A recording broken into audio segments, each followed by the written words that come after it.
सब प्रेम से बोलो, लक्ष्मी नारायण भगवान की जय, राधा कृष्ण भगवान की जय। श्री सुखदेव जी कहते हैं, परीक्षित, जब भगवान श्री कृष्ण ने देखा कि महाविष्ठिर कालिया नाग ने यमुना जी का जल विषैला कर दिया है, तब यमुना जी को शुद्ध करने के विचार से उन्होंने वहां से सर्प को निकाल दिया। राजा परीक्षित ने पूछा, ब्राह्मण, भगवान श्री कृष्ण ने यमुना जी के अगाध जल में किस प्रकार उस सर्प का दमन किया? फिर कालिया नाग तो जलचर जीव नहीं था, ऐसी दशा में वे अनेक युगों तक जल में क्यों और कैसे रहा, सो बताइए। ब्रह्म स्वरूप महात्मन भगवान अनंत हैं। वे अपनी लीला प्रकट करके स्वच्छंद विहार करते हैं। गोपाल रूप से उन्होंने जो उदार लीला की है, वे तो अमृत स्वरूप है। भला उसके सेवन से कौन तृप्त हो सकता है? परीक्षित, यमुना जी में कालिया नाग का एक कुंड था। उसका जल विष की गर्मी से खोलता रहता था। यहाँ तक कि उसके ऊपर उड़ने वाले पक्षी भी झुलस कर उसमें गिर जाया करते थे। उसके विषैले जल की उताल तरंगों का स्पर्श करके तथा उसकी छोटी छोटी बूंदें लेकर जब वायु बाहर आती और तट के घास पात, वृक्ष, पशु पक्षी आदि का स्पर्श करती, तब वे उसी समय मर जाते थे। भगवान का अवतार तो दुष्टों का दमन करने के लिए ही होता है। जब उन्होंने देखा कि उस सांप के विष का वेग बड़ा प्रचंड, बड़ा ही भयंकर है और वे भयानक विष ही उसका महान बल है तथा उसके कारण मेरे विहार का स्थान यमुना जी भी दूषित हो गई है, तब भगवान श्री कृष्ण अपनी कमर का फेंटा कसकर एक बहुत ऊंचे कदम्ब के वृक्ष पर चढ़ गए और वहां से ताल ठोककर उस विषैले जल में कूद पड़े। यमुना जी का जल सांप के विष के कारण पहले से ही खोल रहा था। उसकी तरंगे लाल पीली और अत्यंत भयंकर उठ रही थी। पुरुषोत्तम भगवान श्री कृष्ण के कूद पड़ने से उसका जल और भी उछलने लगा। उस समय तो कालिया देह का जल इधर उधर उछलकर 400 हाथ तक फैल गया। अचिंत्य अनंत बलशाली भगवान श्री कृष्ण के लिए इसमें कोई आश्चर्य की बात नहीं है।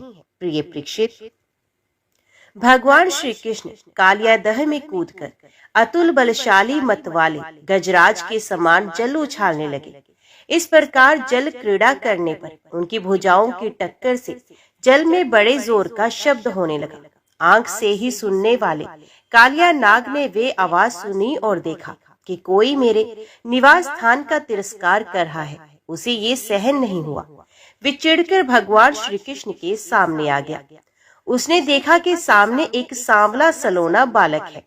वर्षाकालीन मेघ के समान अत्यंत सुकुमार शरीर है। उसमें लगकर आंखें हटने का नाम ही नहीं लेती। उसके वक्षस्थल पर एक सुनहली रेखा श्रीवत्स का चिन्ह है और वे पीले रंग का वस्त्र धारण किए हैं। बड़े मधुर एवं मनोहर मुख पर मंद मंद मुस्कान अत्यंत शोभायमान हो रही है। चरण इतने सुकुमार और सुंदर है मानो कमल की गद्दी हो। इतना आकर्षक रूप होने पर भी जब कालिया नाग ने देखा कि बालक तनिक भी ना डरकर इस विषैले जल में मौज से खेल रहा है, तब उसका क्रोध और भी बढ़ गया।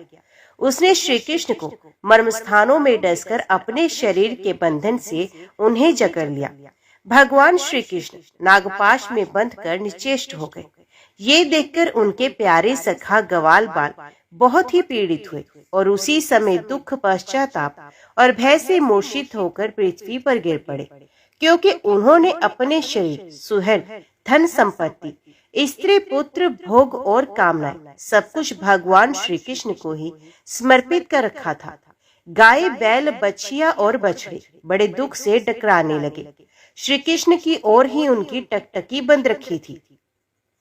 वे डरकर इस प्रकार खड़े हो गए मानो रो रहे हो। उस समय उनका शरीर हिलता डोलता तक न था।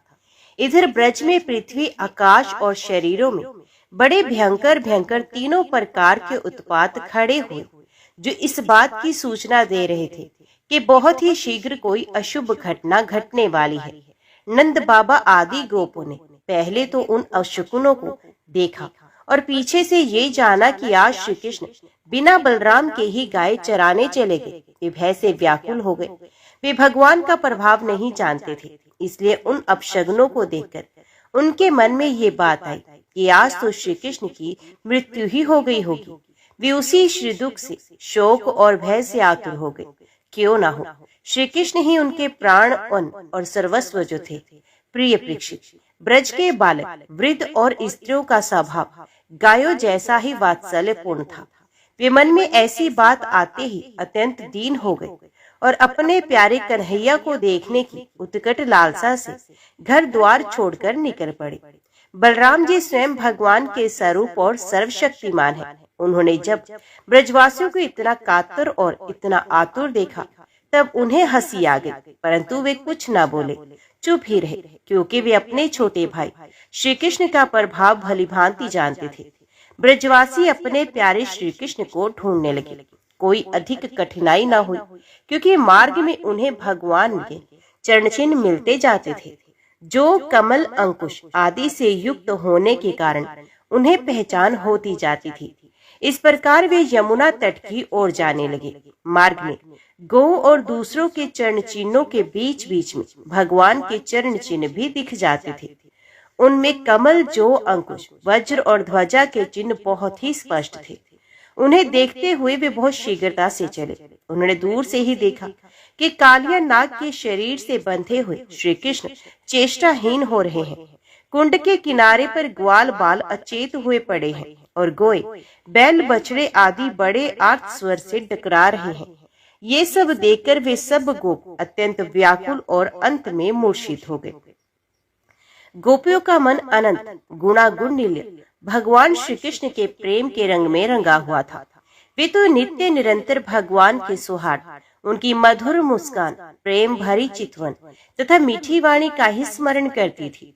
जब उन्होंने देखा कि हमारे प्रियतम श्याम सुंदर को काले सांप ने जकड़ रखा है, तब तो उनके हृदय में बड़ा ही दुख और बड़ी ही जलन हुई। अपने प्राण वल्लभ जीवन सर्वस्व के बिना उन्हें तीनों लोग सूने दिखने लगे। माता यशोदा तो अपने लाडले लाल के पीछे कालिया दह में कूदने ही जा रही थी, परंतु गोपियों ने उन्हें पकड़ लिया। उनके हृदय में भी वैसी ही पीड़ा थी। उनकी आंखों से भी आंसुओं की झड़ी लगी हुई थी। सबकी आंखों से भी आंसुओं की झड़ी लगी हुई थी। सबकी आंखें श्री कृष्ण के मुख कमल पर लगी थी। जिनके शरीर में चेतना थी, वे ब्रजमोहन श्री कृष्ण की पूतनावत आदि की प्यारी प्यारी ऐश्वर्य लीलाएं कह कहकर यशोदा जी को धीरज बंधाने लगे, किंतु अधिकांश तो मुर्दे की तरह पड़ ही गई थी। नंद बाबा आदि ने जीवन प्राण तो श्री कृष्ण ही थे। वे श्री कृष्ण के लिए कालिया दह में घुसने लगे। ये देखकर श्री कृष्ण का प्रभाव जानने वाले भगवान बलराम जी ने किन्हीं को समझा बुझाकर, किन्हीं को बलपूर्वक और किन्हीं को उनके हृदय में प्रेरणा करके रोक दिया। ये सांप के शरीर से बंध जाना तो श्री कृष्ण की मनुष्यों जैसी एक लीला थी। जब उन्होंने देखा कि ब्रज के सभी लोग स्त्री और बच्चों के साथ मेरे लिए इस प्रकार अत्यंत दुखी हो रहे हैं और सचमुच मेरे सिवा इनका कोई दूसरा सहारा भी नहीं है, तब वे एक मुहूर्त तक सर्प के बंधन में रहकर बाहर निकल आए। भगवान श्री कृष्ण ने उस समय अपना शरीर फुलाकर खूब मोटा कर लिया। इससे सांप का शरीर टूटने लगा। वे अपना नागपाश छोड़कर अलग खड़ा हो गया और क्रोध से आग बबूला हो अपने फण ऊंचा करके फुफकारने मारने लगा। घात मिलते ही श्री कृष्ण पर चोट करने के लिए वे उनकी ओर टकटकी लगाकर देखने लगा। उस समय उसके नथुनों से विष की फुहारें निकल रही थी। उसकी आंखें स्थिर थी और इतनी लाल हो रही थी मानो भट्टी पर तपाया हुआ खपड़ा हो। उसके मुंह से आग की लपटें निकल रही थी। उस समय कालिया नाग अपनी दोहरी जीभ लप लपाकर अपने होठों के दोनों किनारों को चाट रहा था और अपनी कराल आंखों से विष की ज्वाला उगलता जा रहा था। अपने वाहुन गरुड़ के समान भगवान श्री कृष्ण उसके साथ खेलते हुए पैतरा बदलने लगे और वे सांप भी उन पर चोट करने का दाव देखता हुआ पैतरा बदलने लगा। इस प्रकार पैतरा बदलते बदलते उसका बल क्षीण हो गया। तब भगवान श्री कृष्ण ने उसके बड़े बड़े सिरों को तनिक दबा दिया और उछलकर उन पर सवार हो गया। कालिया नाग के मस्तकों पर बहुत सी लाल लाल मणियां थी। उनके स्पर्श से भगवान के सुकुमार तलुओं की लालिमा और भी बढ़ गई। नृत्य, गान आदि समस्त कलाओं के आदि प्रवर्तक भगवान श्री कृष्ण उसके सिरों पर कलापूर्ण नृत्य करने लगे। भगवान के प्यारे भक्त गंधर्व, सिद्ध देवता, चारण और देवांगनाओं ने जब ये देखा कि भगवान नृत्य करना चाहते हैं, तब वे बड़े प्रेम से मृदंग, ढोल, नगारे आदि बाजे बजाते हुए, सुंदर सुंदर गीत गाते हुए, पुष्पों की वर्षा करते हुए, अपने को निशावर करते हुए, भेंट ले लेकर उसी समय भगवान के पास आ पहुंचे। कालिया नाग के 101 सिर थे। वे अपने सिर को नहीं झुकाता था। उसी को प्रचंड दंडधारी भगवान अपने पैरों की चोट से कुचल डालते। उसे कालिया नाग की जीवन शक्ति क्षीण हो चली। वे मुंह और नथनों से खून उगलने लगा। अंत में चक्कर काटते काटते वे बेहोश हो गया। तनिक भी चेत होता तो वे अपनी आंखों से विष उगलने लगता और क्रोध के मारे जोर जोर से फुकार मारने लगता। इस प्रकार वे अपने सिरों में से जिस सिर को ऊपर उठाता, उसी को नाचते हुए भगवान श्री कृष्ण अपने चरणों की ठोक से झुकाकर रोन डालते। उस समय पुराण पुरुषोत्तम भगवान श्री कृष्ण के चरणों पर जो खून की बूंदें पड़ती थी, उनसे ऐसा मालूम होता था मानो रक्त पुष्पों से उनकी पूजा की जा रही हो। भगवान की इस अद्भुत तांडव नृत्य से कालिया के फण रूप छते छिन्न भिन्न हो गए। उसका एक एक अंग चूर चूर हो गया और मुंह से खून की उल्टी होने लगी। अब उसे सारे जगत के आदि शिक्षक पुराण पुरुष भगवान नारायण की स्मृति हुई। वे मन ही मन भगवान की शरण में गया। भगवान श्री कृष्ण के उदर में संपूर्ण विश्व है, इसलिए उनके भारी बोझ से कालिया नाग के शरीर की एक एक गांठ ढीली पड़ गई। उनकी एड़ियों की चोट से उसके शस्त्र के समान फण छिन्न भिन्न हो गए। अपने पति की ये दशा देखकर उसकी पत्नियां भगवान की शरण में आई।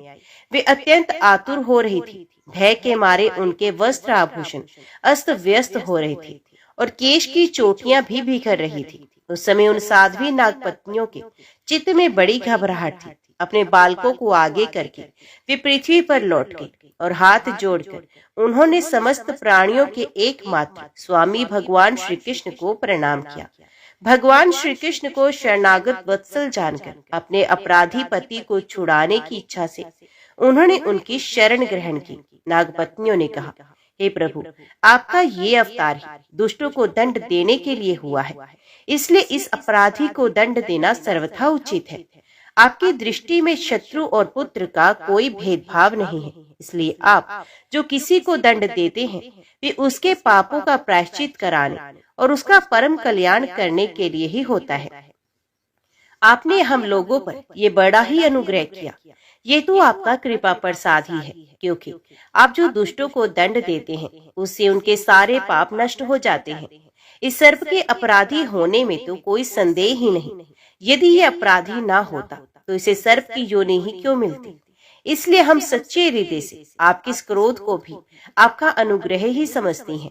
अवश्य ही पूर्व जन्म में इसने स्वयं मान रहित होकर और दूसरों का सम्मान करते हुए कोई बहुत बड़ी तपस्या की है, अथवा सब जीवों पर दया करते हुए इसने कोई बहुत बड़ा धर्म किया है। तभी तो आप इसके ऊपर संतुष्ट हुए हैं, क्योंकि सर्व जीवन स्वरूप आपकी प्रसन्नता का यही उपाय है। भगवत, हम नहीं समझ पाती कि ये इसकी किस साधना का फल है, जो ये आपके चरण कमलों की धूल का स्पर्श पाने का अधिकारी हुआ है। आपके चरणों की रज इतनी दुर्लभ है कि उसके लिए आपकी अर्धांगिनी लक्ष्मी जी को भी बहुत दिनों तक समस्त भोगों का त्याग करके नियमों का पालन करते हुए तपस्या करनी पड़ी थी। प्रभु, जो आपके चरणों की धूल की शरण ले लेते हैं वे भक्तजन स्वर्ग का राज्य या पृथ्वी की बादशाही नहीं चाहते। ना वे रसातल का राज्य चाहते हैं, ना तो ब्रह्मा का पद ही लेना चाहते हैं। उन्हें अणिमादि योग सिद्धियों की भी चाह नहीं होती। यहाँ तक कि वे जन्म मृत्यु से छुड़ाने वाले कैवल्य मोक्ष की भी इच्छा नहीं करते। स्वामी, ये नागराज तमोगुण योनि में उत्पन्न हुआ है और अत्यंत क्रोधी भी है। फिर भी इसे आपकी वे पवित्र परम पवित्र चरण रज प्राप्त हुई, जो दूसरों के लिए सर्वथा दुर्लभ है, तथा जिसको प्राप्त करने की इच्छा मात्र से ही संसार चक्र में पड़े हुए जीव को संसार के वैभव संपत्ति की तो बात ही क्या, मोक्ष की भी प्राप्ति हो जाती है। प्रभु, हम आपको प्रणाम करती हैं। आप अनंत एवं अचिंत्य ऐश्वर्य के नित्य निधि हैं। आप सबके अंतकरणों में विराजमान होने पर भी अनंत हैं। आप समस्त प्राणियों और पदार्थों के आश्रय तथा सब पदार्थों के रूप में भी विद्यमान हैं। आप प्रकृति से परे स्वयं परमात्मा है। आप सब प्रकार के ज्ञान और अनुभवों के खजाने हैं। आपकी महिमा और शक्ति अनंत है। आपका स्वरूप अप्राकृतिक दिव्य चिन्ह में है। प्राकृतिक गुणों एवं विकारों का आप कभी स्पर्श नहीं करते। आप ही ब्रह्मा है। हम आपको नमस्कार कर रहे हैं। आप प्रकृति में शोभ उत्पन्न करने वाले काल हैं। काल शक्ति के आश्रय हैं और काल के क्षणकल्प आदि समस्त अवयवों के साक्षी हैं। आप विश्व रूप होते हुए भी उससे अलग रहकर उसके दृष्टा है। आप उसके बनाने वाले निमित्त कारण तो हैं ही, उसके रूप में बनने वाले उपादान कारण भी हैं। प्रभु पंचभूत उसकी मात्राएं, इंद्रियां, प्राण, मन, बुद्धि और इन सबका खजाना चित्त, ये सब आप ही हैं। तीनों गुण और उनके कार्यों में होने वाले अभिमान के द्वारा आपने अपने साक्षात्कार को छिपा रखा है। आप देश, काल और वस्तुओं की सीमा से बाहर अनंत है, सूक्ष्म से भी सूक्ष्म और कार्य कारणों के समस्त विकारों में भी एक रस विकार रहित और सर्वज्ञ है। ईश्वर है कि नहीं है, सर्वज्ञ है कि अल्पयज्ञ इत्यादि इनके मतभेदों के अनुसार आप उन मतवादियों को उन्हीं रूपों में दर्शन देते हैं। समस्त शब्दों के अर्थ के रूप में तो आप हैं ही, शब्दों के रूप में भी हैं तथा उन दोनों का संबंध जोड़ने वाली शक्ति भी आप ही हैं। हम आपको नमस्कार करती हैं।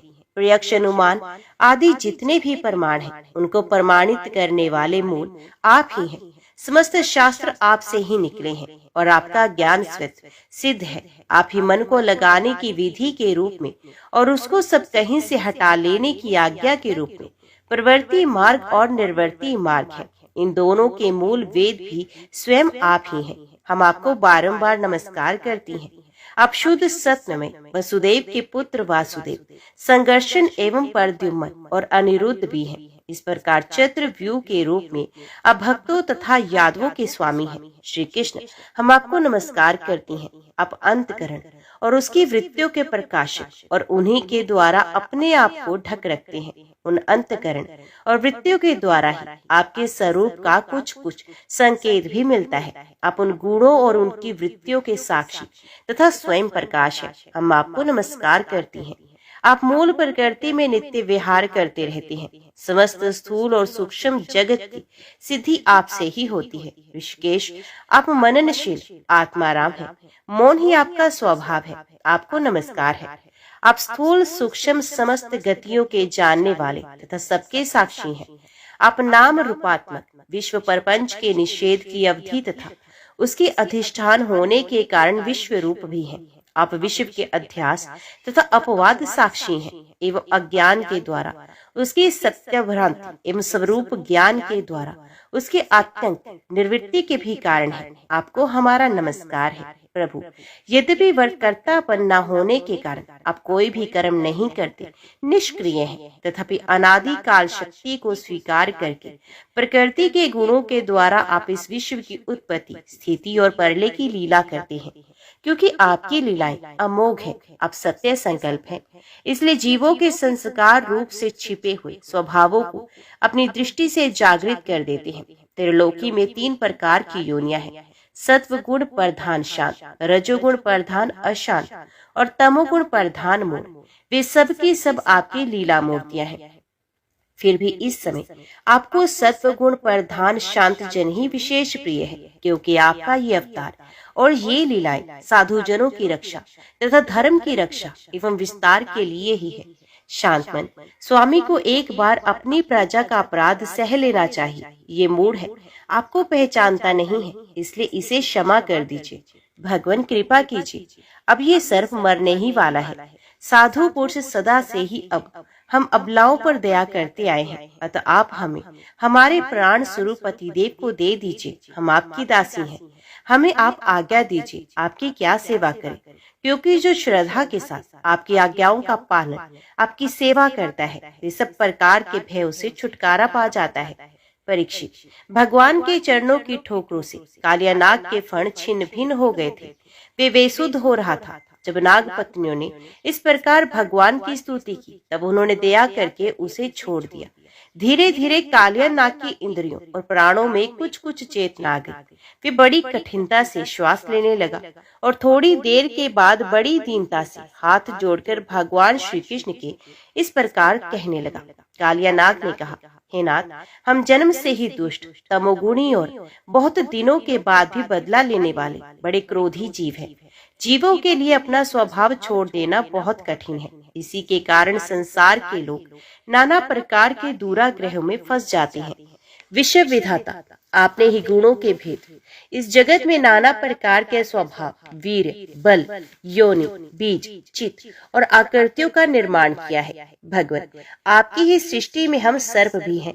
हम जन्म से ही बड़े क्रोधी होते हैं। हम इस माया के चक्कर में स्वयं मोहित हो रहे हैं, फिर अपने प्रयत्न से इस दुष्ट माया का त्याग कैसे करें? आप सर्वज्ञ और संपूर्ण जगत के स्वामी हैं। आप ही हमारे स्वभाव और इस माया के कारण हैं। अब आप अपनी इच्छा से जैसा ठीक समझें, कृपया कीजिए या दंड दीजिए। कालियानाग की बात सुनकर लीला मनुष्य भगवान श्री कृष्ण ने कहा, सर्प, अब तुझे यहाँ नहीं रहना चाहिए। तो अपने जाति भाई, पुत्र और स्त्रियों के साथ शीघ्र ही यहाँ से समुद्र में चला जा।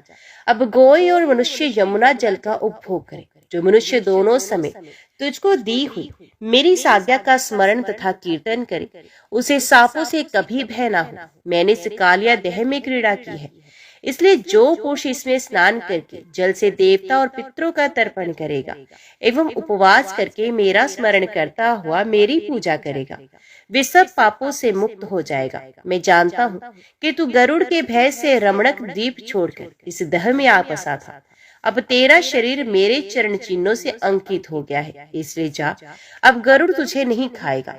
भगवान श्री कृष्ण की एक एक लीला अद्भुत है। उनकी ऐसी आज्ञा पाकर कालिया नाग और उसकी पत्नियों ने आनंद से भरकर बड़े आदर से उनकी पूजा की।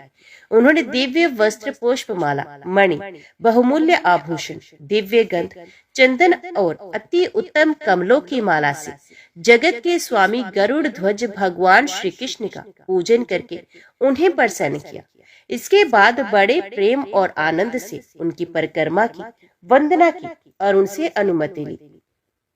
तब अपनी पत्नियों, पुत्रों और बंधु बांधवों के साथ रमणक द्वीप की, जो समुद्र में सर्पों के रहने का एक स्थान है, यात्रा की।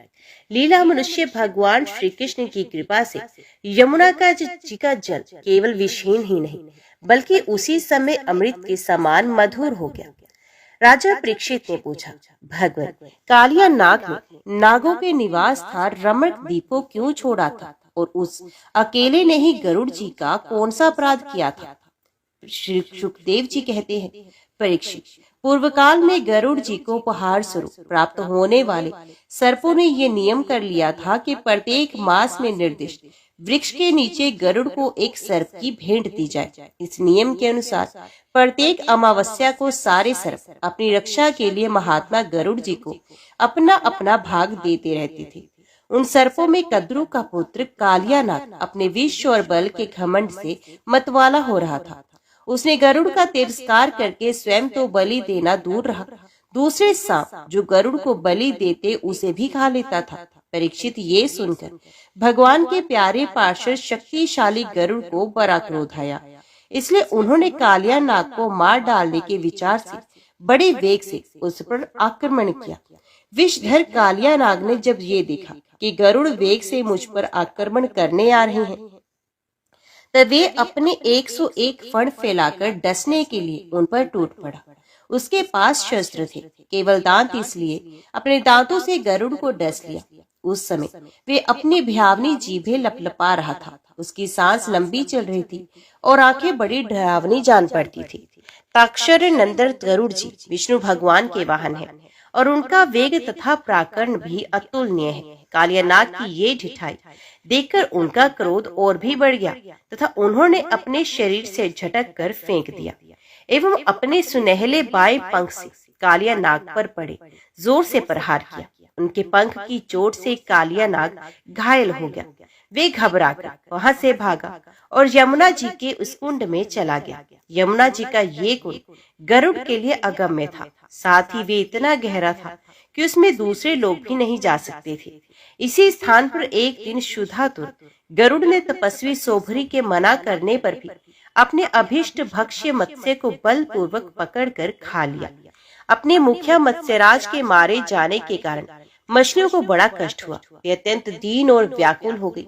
उनकी ये दशा देखकर महर्षि सोभरी को बड़ी दया आई। उन्होंने उस कुंड में रहने वाले सब जीवों की भलाई के लिए गरुड़ को ये शाप दे दिया, यदि गरुड़ फिर कभी इस कुंड में घुसकर मछलियों को खाएंगे तो उसी क्षण प्राणों से हाथ धो बैठेंगे।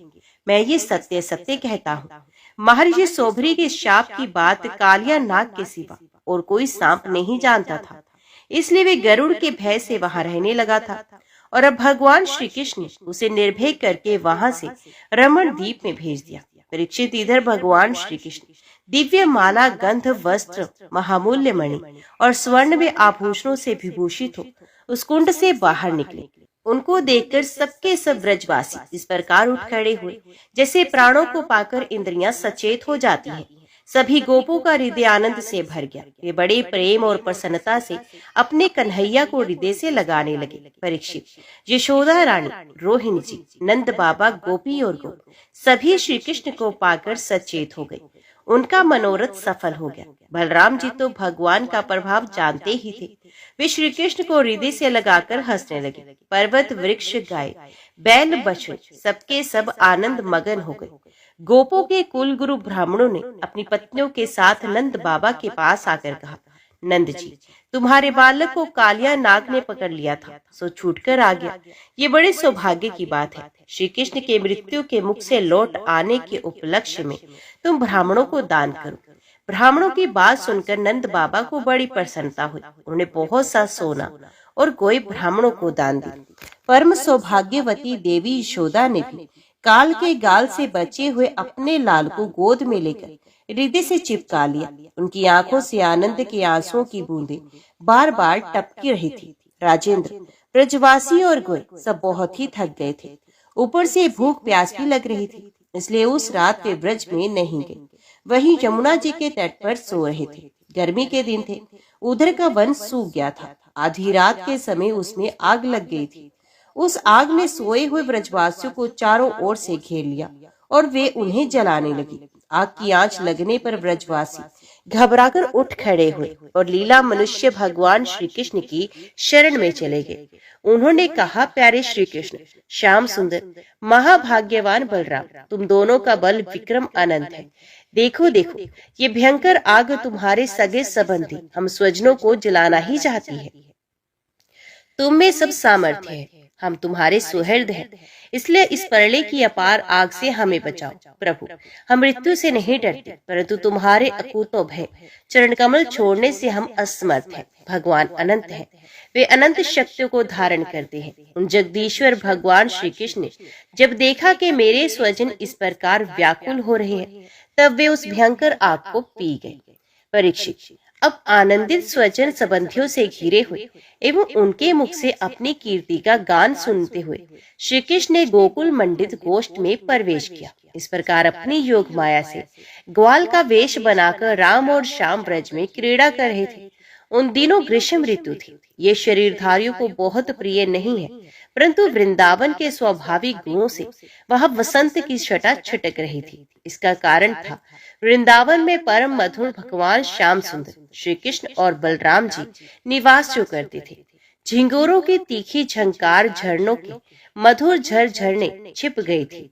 उन झरनों से सदा सर्वदा बहुत ठंडी जल की फुरियां उड़ा करती थी, जिनसे वहां के वृक्षों की हरियाली देखते ही बनती थी। जिधर देखिए हरी हरी धूप से पृथ्वी हरी हरी हो रही है।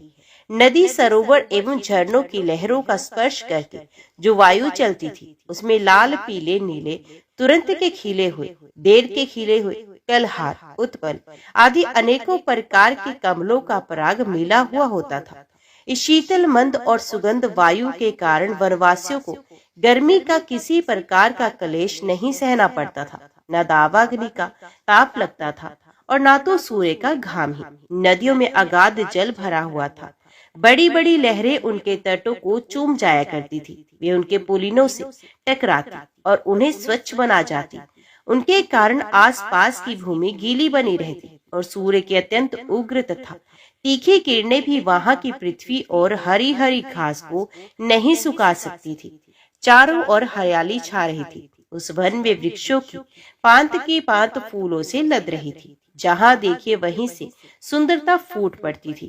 कहीं रंग बिरंगे पक्षी चहक रहे थे, तो कहीं तरह तरह के हिरण चौकड़ी भर रहे थे, कहीं मोर कूक रहे थे, तो कहीं भोरे गुंजार कर रहे थे, कहीं कोयले कूक रही थी, तो कहीं सारस अलग ही अपना आलाप छोड़ रहे थे। ऐसा सुंदर वन देखकर श्याम सुंदर श्री कृष्ण और गौर सुंदर बलराम जी ने उसमें विहार करने की इच्छा की। आगे आगे गोय चली, पीछे पीछे ग्वालबाल और बीच में अपने बड़े भाई के साथ बांसुरी बजाते हुए श्री कृष्ण। राम श्याम और ग्वालबालों ने नव पल्लवों, मोरपंखों के गुच्छों, सुंदर सुंदर पुष्प के हारों और गेरू आदि रंगीन धातुओं से अपने को भांति भांति से सजा लिया। फिर कोई आनंद में मगन होकर नाचने लगा, तो कोई ताल ठोकर कुश्ती लड़ने लगा और किसी किसी ने राग आलापना शुरू कर दिया। जिस समय श्री कृष्ण नाचने लगते, उसमें कुछ ग्वालबाल गाने लगते और कुछ बांसुरी तथा सींग बजाने लगते, कुछ हथेली से ही ताल देते, तो कुछ वाह वाह करने लगते। उस समय नट जैसे अपने नायक की प्रशंसा करते हैं, वैसे ही देवता लोग ग्वालबालों का रूप धारण करके वहां आते और गोप जाति में जन्म लेकर छिपे हुए बलराम और श्री कृष्ण की स्तुति करने लगे। घुंघराली अलकों वाले श्याम और बलराम कभी एक दूसरे का हाथ पकड़कर कुम्हार के चाक की तरह चक्कर काटते, घुमरी प्रेता खेलते, कभी एक दूसरे से अधिक फांद जाने की इच्छा से कूदते, कुंडे डाकते, कभी कहीं होड़ लगाकर ढेले फेंकते, तो कभी ताल ठोंक ठोंक कर रस्सा कसी करते। एक दल दूसरे दल के विपरीत रस्सी पकड़कर खींचता और कभी कहीं एक दूसरे से कुश्ती लड़ते लड़ाते। इस प्रकार तरह तरह के खेल खेलते। कभी कभी एक दूसरे पर बेल, जायफल या आंवले के फल हाथ में लेकर फेंकते, कभी एक दूसरे की आंख बंद करके छिप जाते और वे पीछे से ढूंढते। इस प्रकार आंख मिचौनी खेलते। कभी एक दूसरे को छूने के लिए बहुत दूर दूर तक दौड़ते और कभी पशु पक्षियों की चेष्टाओं का अनुकरण करते। कहीं मेढकों की तरह फुदक फुद कर चलते, तो कभी मुंह बना बनाकर एक दूसरे की हंसी उड़ाते। कहीं रस्सियों से वृक्षों पर झूला डालकर झूलते, तो कभी दो बालकों को खड़ा कराकर उनकी बाहों के बल पर ही लटकने लगते। कभी किसी राजा की नकल करने लगते। इस प्रकार राम और श्याम वृंदावन की नदी, पर्वत, घाटी, कुंज, वन और सरोवरों में वे सभी खेल खेलते जो साधारण बच्चे संसार में खेलते हैं। एक दिन जब बलराम और श्री कृष्ण ग्वालबालों के साथ उस वन में गोए चरा रहे थे, तब ग्वाल के वेश में प्रलंब नाम का एक असुर आया। उनकी इच्छा थी कि मैं श्री कृष्ण और बलराम को हर ले जाऊं। भगवान श्री कृष्ण सर्वज्ञ है, वे उसे देखते ही पहचान गए। फिर भी उन्होंने उसका मित्रता का प्रस्ताव स्वीकार कर लिया। वे मन ही मन ये सोच रहे थे कि किस युक्ति से इसका वध करना चाहिए। ग्वालबालों में सबसे बड़े खिलाड़ी, खेलों के आचार्य श्री कृष्ण ही थे। उन्होंने सब ग्वालबालों को बुलाकर कहा, मेरे प्यारे मित्रों, आज हम लोग अपने को उचित रीति से दो दलों में बांट लें और फिर आनंद से खेले। उस खेल में ग्वालबालों ने बलराम और श्री कृष्ण को नायक बनाया। कुछ श्री कृष्ण के साथी बन गए और कुछ बलराम के। फिर उन लोगों ने तरह तरह से ऐसे बहुत से खेल खेले जिनमें एक दल के लोग दूसरे दल के लोगों को अपनी पीठ पर चढ़ाकर एक निर्दिष्ट स्थान पर ले जाते थे। जीतने वाला दल चढ़ता था और हारने वाला दल ढोता था। इस प्रकार एक दूसरे की पीठ पर चढ़ते चढ़ाते श्री कृष्ण आदि ग्वालबाल गोई चराते हुए भांडेर नामक वट के पास पहुंच गए। एक बार बलराम जी के दल वाले श्रीदामा, वृषभ आदि ग्वालबालों ने खेल में बाजी मार ली। तब श्री कृष्ण आदि उन्हें अपनी पीठ पर चढ़ाकर ढोने लगे। हारे हुए श्री कृष्ण ने श्रीदामा को अपनी पीठ पर चढ़ाया। भद्रसेन ने वृषभ को, प्रलंब ने बलराम जी को। दानव पुंग प्रलंब ने देखा कि श्री कृष्ण तो बड़े बलवान हैं, उन्हें मैं नहीं हरा सकूंगा। अतः वे उन्हीं के पक्ष में हो गया और बलराम जी को लेकर फुर्ती से भाग चला और पीठ पर से उतारने के लिए जो स्थान नियत था उससे आगे निकल गया। बलराम जी बड़े भारी पर्वत के समान बोझ वाले थे। उनको लेकर प्रलंबासुर दूर तक ना जा सका। उसकी चाल रुक गई। तब उसने अपना स्वाभाविक दैत्य रूप धारण कर लिया। उसके काले शरीर पर सोने के गहने चमक रहे थे और गौर सुंदर बलराम जी को धारण करने के कारण उसकी शोभा हो रही थी, मानो बिजली से युक्त काला बादल चंद्रमा को धारण किए हुए हो। उसकी आंखें आग की तरह धधक रही थी और दाढ़ें भौहों तक पहुंची हुई भयावनी लग रही थी। उसके लाल लाल बाल इस तरह बिखर रहे थे मानो आग की लपटें उठ रही हों। उसके हाथ और पांवों में कड़े, सिर पर मुकुट और कानों में कुंडल थी। उनकी कांति से ये बड़ा अद्भुत लग रहा था। उस भयानक दैत्य को बड़े वेग से आकाश में जाते देख पहले तो बलराम जी कुछ घबरा गए, परंतु दूसरे ही क्षण अपने स्वरूप की याद आते ही उनका भय जाता रहा। बलराम जी ने देखा कि जैसे चोर किसी का धन चुरा कर ले जाए, वैसे ही ये शत्रु मुझे चुराकर आकाश मार्ग से लिए जा रहा है। उस समय जैसे इंद्र ने पर्वतों पर वज्र चलाया था, वैसे ही उन्होंने क्रोध करके उसके सर पर एक घूंसा कसकर जमाया। घूंसा लगना था कि उसका सर चूर चूर हो गया। वे मुंह से खून उगलने लगा। चेतना जाती रही और बड़ा भयंकर शब्द करता हुआ इंद्र के द्वारा वज्र से मारे हुए पर्वत के समान वे उसी समय प्राणहीन होकर पृथ्वी पर गिर पड़ा। बलराम जी परम बलशाली थे। जब ग्वाल बालों ने देखा कि उन्होंने प्रलंबासुर को मार डाला, तब उनके आश्चर्य की सीमा न रही। वे बार बार वाह वाह करने लगे। ग्वाल बालों का चित्त प्रेम से विवल हो गया। वे उनके लिए शुभकामनाओं की वर्षा करने लगे, मानो मरकर लौट आए हो। इस भाव से आलिंगन करके प्रशंसा करने लगे। प्रस्तुत बलराम जी इसके योग्य ही थे। प्रलंबासुर मूर्तिमान पाप था। उसकी मृत्यु से देवताओं को बड़ा सुख मिला। वे बलराम जी पर फूल बरसाने लगे और बहुत अच्छा किया, बहुत अच्छा किया, इस प्रकार कहकर उनकी प्रशंसा करने लगे। उस समय जब ग्वाल बाल खेल कूद में लग गए, तब उनकी गोएं बेरोक टोक चरती हुई बहुत दूर निकल गई और हरी हरी घास के लोभ से एक गहन वन में घुस गई। उसकी बकरियां, गाय और भैंसें एक वन से दूसरे वन में होती हुई आगे बढ़ गई तथा गर्मी के ताप से व्याकुल हो गई। वे बेसुध सी होकर अंत में डकराती हुई मुजावटी में घुस गई। जब श्री कृष्ण, बलराम आदि ग्वाल बालों ने देखा कि हमारे पशुओं का तो कहीं पता ठिकाना नहीं है, तब उन्हें अपने खेल कूद पर बड़ा पछतावा हुआ और वे बहुत कुछ खोजबीन करने पर भी अपनी गौ का पता ना लगा सके। गोए ही तो ब्रजवासियों की जीविका का साधन थी। उनके नाम मिलने से वे अचेत सो हो रहे थे। अभी गौ के खुर और दांतों से कटी हुई घास तथा पृथ्वी पर बने हुए खुरों के चिन्हों से उनका पता लगाते हुए आगे बढ़े। अंत में उन्होंने देखा कि उनकी गौएं मुंजावटी में रास्ता भूलकर डकरा रही हैं। उन्हें पाकर वे लौटाने की चेष्टा करने लगे। उस समय वे एकदम थक गए थे और उन्हें प्यास भी बड़े जोर से लगी थी। इससे वे व्याकुल हो रहे थे।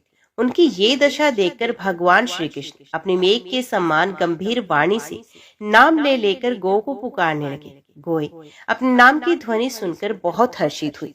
वे भी उत्तर में हुंकारने और रंभाने लगी। इस प्रकार भगवान उन गायों को पुकार ही रहे थे कि उस वन में सब और अकस्मात दावा अग्नि लगी, जो वनवासी जीवों का काल ही होती है। साथ ही बड़े जोर की आंधी भी चलकर उस अग्नि को बढ़ने में सहायता देने लगी।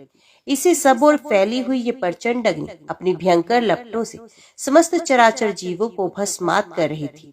जब ग्वालों और गौओं ने देखा कि दावानल चारों ओर से हमारी ओर ही बढ़ता आ रहा है, तब ये अत्यंत भयभीत हो गए और मृत्यु के भय से डरे हुए जीव जिस प्रकार भगवान की शरण में आते हैं, वैसे ही वे श्री कृष्ण और बलराम जी की शरणापन्न होकर उन्हें पुकारते हुए बोले, महावीर श्री कृष्ण, प्यारे श्री कृष्ण, परम बलशाली श्री कृष्ण, बलराम जी, हम तुम्हारे शरणागत। देखो, इस समय हम दावानल से जलना नहीं चाहते हैं।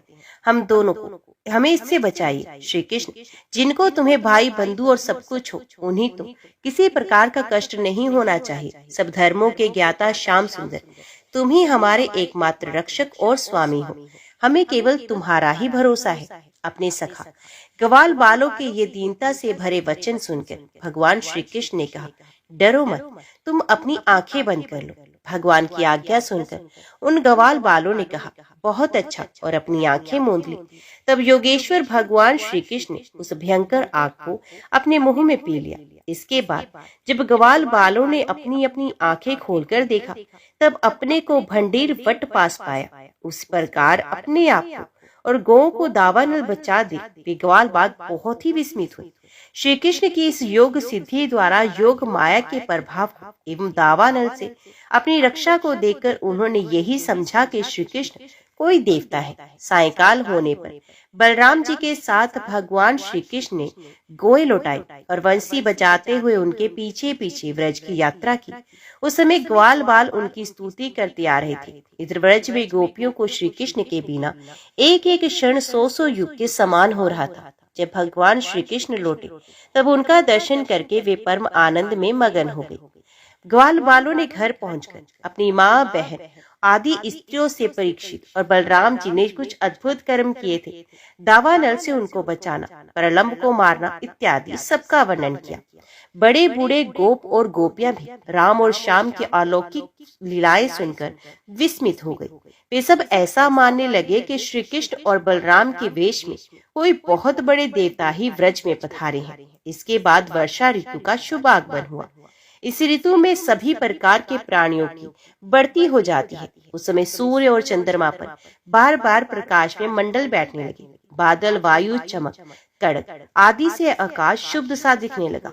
आकाश में नीले और घने बादल घिराते, बिजली कौंधने लगती, बार बार गड़गड़ाहट सुनाई पड़ती। सूर्य, चंद्रमा और तारे ढके रहते। इससे आकाश की ऐसी शोभा होती जैसे ब्रह्म स्वरूप होने पर भी गुणों से ढक जाने पर जीव की होती है। सूर्य ने राजा की तरह पृथ्वी रूप प्रजा से 8 महीने तक जल कर ग्रहण किया था। अब समय आने पर वे अपनी किरणकरों से फिर उसे बांटने लगे। जैसे दयालु पुरुष जब देखते हैं कि प्रजा बहुत पीड़ित हो रही है, तब ये दया परवश होकर अपने जीवन प्राण तक निशावर कर देते हैं। वैसे ही बिजली की चमक से शोभायमान घनघोर बादल तेज हवा की प्रेरणा से प्राणियों के कल्याण के लिए अपने जीवन स्वरूप जल को बरसाने लगे। जेठ आषाढ़ की गर्मी से पृथ्वी सूख गई थी। अब वर्षा के जल से सिंचकर वे फिर हरी भरी हो गई। जैसे सकाम भाव से तपस्या करते समय पहले तो शरीर दुर्बल हो जाता है, परंतु जब उसका फल मिलता है तब हृष्ट पुष्ट हो जाता है। वर्षा के सायंकाल में बादलों से घना अंधेरा छा जाने पर ग्रह और तारों का प्रकाश तो नहीं दिखाई पड़ता, परंतु जुगनू चमकने लगते हैं।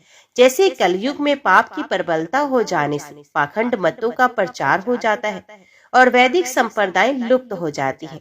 जो मेढक पहले चुपचाप सो रहे थे, अब वे बादलों की गर्ज सुनकर टर टर करने लगे।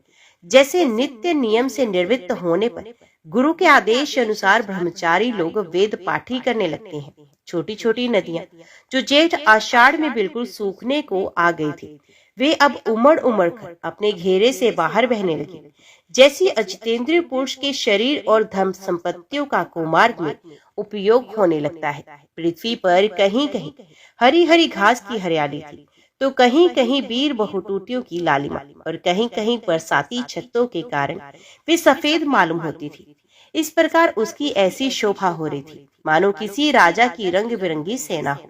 सब खेत अनाजों से भरे पूरे लहलहा रहे थे। उन्हें देखकर किसान तो मारे आनंद के फूले ना समाते थे, परंतु सब कुछ प्रारब्ध के अधीन है। ये बात ना जानने वाले धनियों के चित्त में बड़ी जलन हो रही थी। अब हम इन्हें अपने पंजे में कैसे रख सकेंगे। नई बरसाती जल के सेवन से सभी जलचर और थलचर प्राणियों की सुंदरता बढ़ गई थी।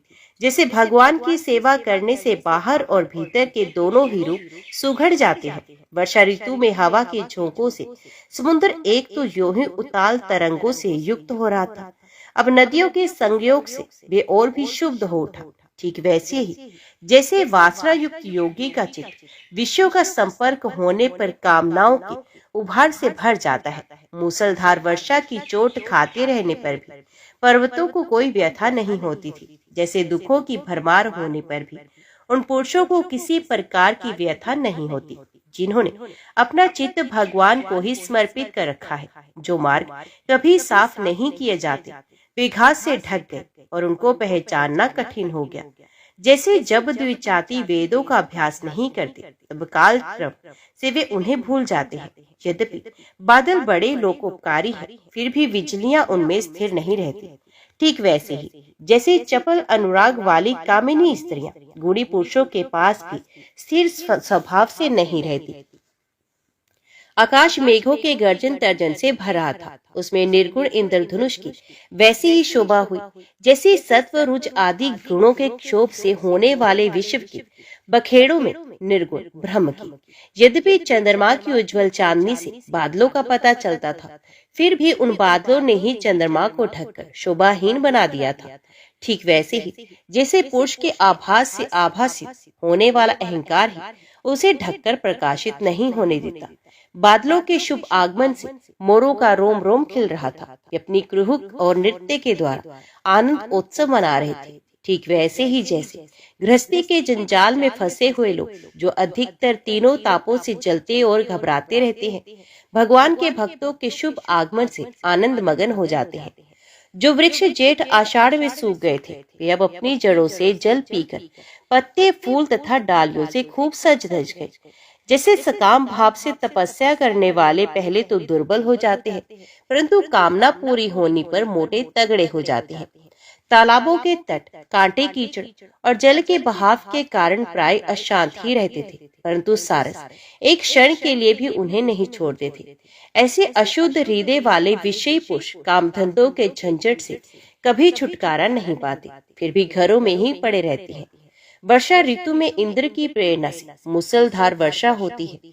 इससे नदियों के बांध और खेतों की मेंढे टूट फूट जाती हैं। जैसे कलयुग में पाखंडियों के तरह तरह के मिथ्या मतवादों से वैदिक मार्ग की मर्यादा ढीली पड़ जाती है। वायु की प्रेरणा से घने बादल प्राणियों के लिए अमृत में जल की वर्षा करने लगते हैं। जैसे ब्राह्मणों की प्रेरणा से धनी लोग समय समय पर दान के द्वारा प्रजा की अभिलाषाएं पूर्ण करते हैं। वर्षा ऋतु में वृंदावन इसी प्रकार शोभायमान और पके हुए खजूर तथा जामुनों से भर रहा था। उसी वन में विहार करने के लिए श्याम और बलराम ने ग्वाल बाल और गोए के साथ प्रवेश किया। गोए अपने थनों के भारी भार के कारण बहुत ही धीरे धीरे चल रही थी। जब भगवान श्री कृष्ण उनका नाम लेकर पुकारते तब वे प्रेम परवश जल्दी जल्दी दौड़ते। उस समय उनके थनों से दूध की धारा गिरती जाती। भगवान ने देखा कि वनवासी भील और भीलनियां आनंद मगन है। वृक्षों की पंक्तियां मधुधारा उड़ेल रही हैं। पर्वतों से झरझर करते हुए झरने झर रहे हैं। उनकी आवाज बड़ी सुरीली जान पड़ती है और साथ ही वर्षा होने पर छिपने के लिए बहुत सी गुफाएं भी हैं। जब वर्षा होने लगती तब श्री कृष्ण कभी किसी वृक्ष की गोद में या खोड़र में जाकर छिप जाते, कभी कभी किसी गुफा में जा बैठते और कभी कंद मूल फल खाकर ग्वालों के साथ खेलते रहते।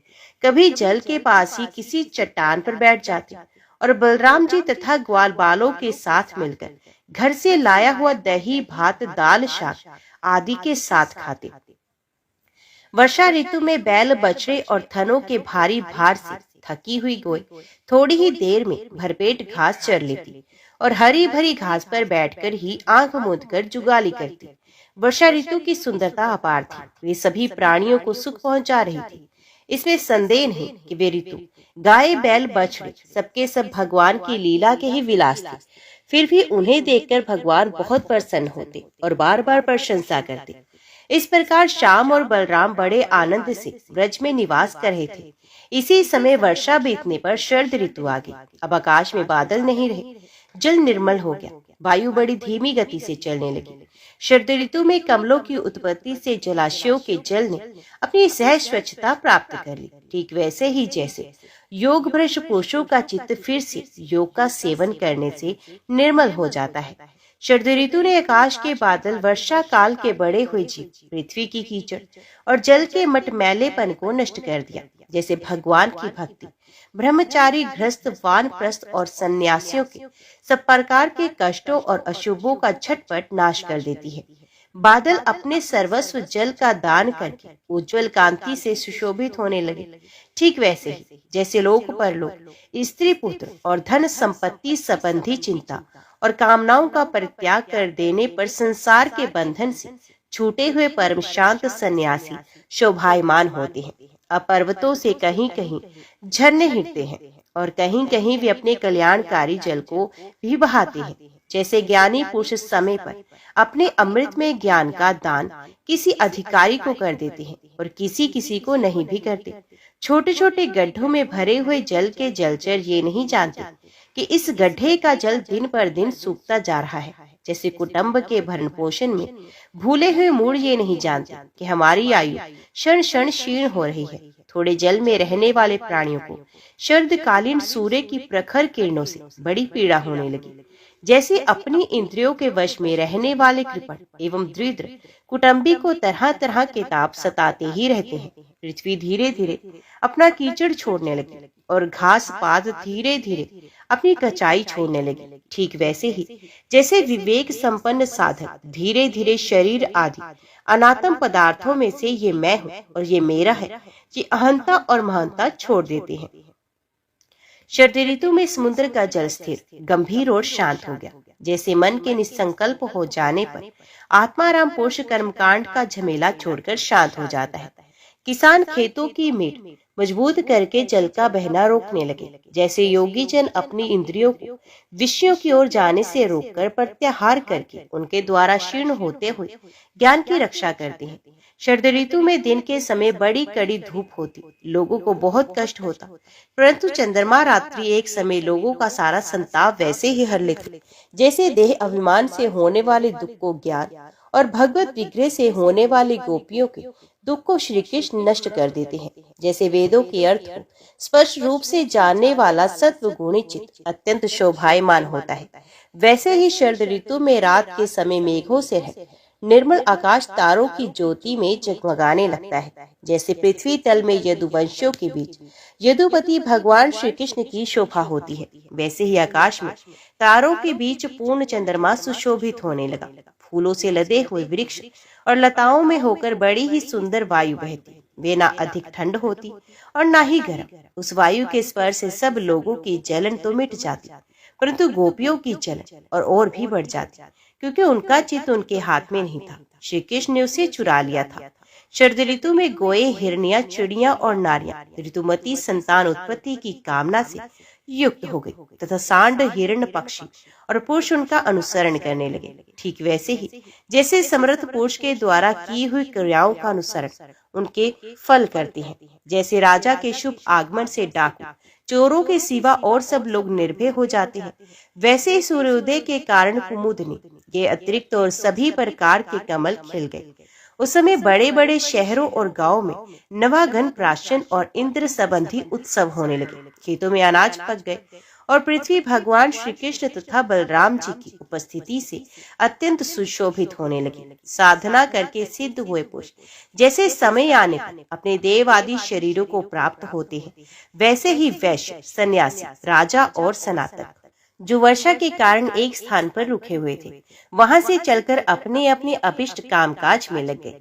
ओम नमो भगवते वासुदेवाय नमः।